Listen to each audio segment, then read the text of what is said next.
孔雀。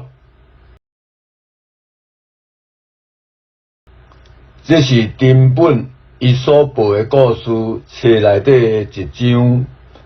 这本册是还无人知。有一只乌鸦是真嚣摆，去找着孔雀毛，就倒伫家己身躯，就开始看袂起其他的鸟仔，就嘴若发，我上高，我上高。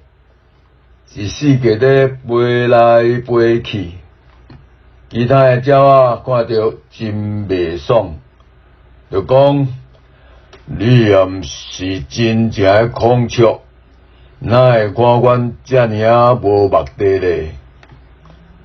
甲乌鸦围起来，甲拍，甲斩。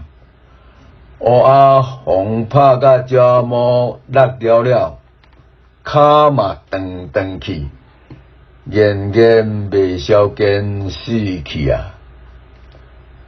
后来有一只真正的孔雀来到位，遐个鸟仔嘛甲当做乌鸦，同款甲拍甲斩，就搁甲拍死。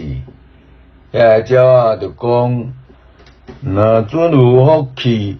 拄着真正的孔雀，阮就会用上悬的礼数来欢迎伊。毋过这个世间全是假孔雀啊！寓意天下的众生全是戆呆，无才调看出才能的有无。